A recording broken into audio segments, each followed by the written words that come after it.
Velkommen til Smag på Danmark med Claus Meyer. I dag skal vi have dansk kat i gryden med grøntsager. Men først skal vi ud og se på råvarerne. Så er kommet ud i min køkkenhave, og der skal vi have nogle friske råvarer. Vi har noget gorgonzola, og vi har noget grønt peber, det er rigtig godt, og nogle æg og nogle agurker og nogle sild. Det er fandme det råvarer. Og så skal vi også have nogle reps. Det giver en rigtig god aroma. Nu skal vi finde nogle her. Ja, det er rigtig godt. Det er rigtig godt med nogle reps. Og masser af reps. For at lave katten i gryden, så skal vi selvfølgelig have en kat. Det skal være en speciel med striber. Og kat, misha mad. En misha, ja tak. Så kan vi lave katten i gryden. Så er vi klar. Ja, okay. Den er måske ikke helt tip-top. Så har vi så katten. Den skal som mand. Det er virkelig en simpel ret. Den skal bare ned i gryden. Bare sådan her. Sådan der. Og sådan der. Så presser. Nej. Tak. Og nu har vi så fået katten over kog. Og en ting, I skal huske derhjemme. Aldrig vask fingre. Aldrig. Man skal have rigtig beskidte fingre. Det giver en meget bedre aroma. Og nu går vi så i gang med grøntsagerne. Så med en peberfrugt. Og som sagt, vask nu aldrig frugtene. Jeg har sagt det tidligere, og jeg siger igen. Vask aldrig frugtene. Og så skærer vi. Vi skærer bare løs. Det bliver rigtig godt det her. Sådan der. Og brug det hele kernerne med. Gurken.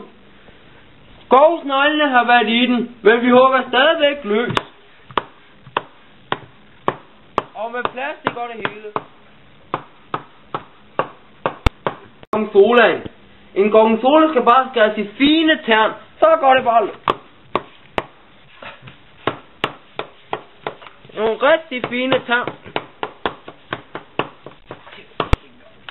Kig en gang ud af vinduet. Der er nogen, der mangler sin familie.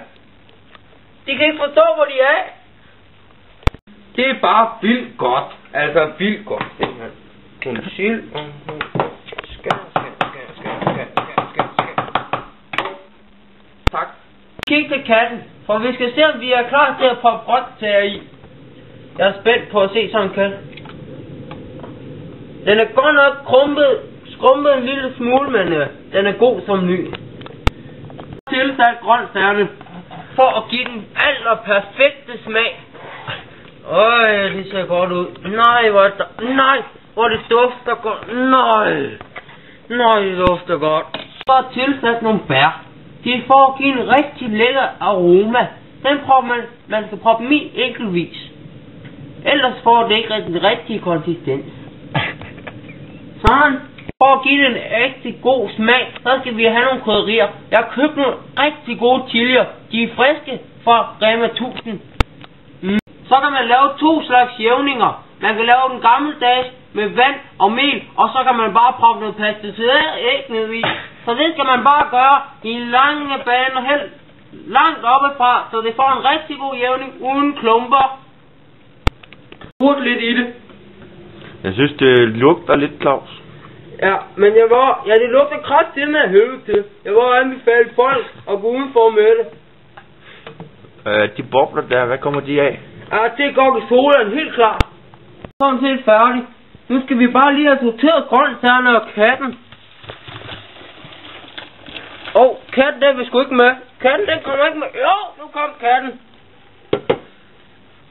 Det dufter dejligt. Så er anrettet retten. Og så vil jeg kun sige velbekomme her fra Claus Meyer.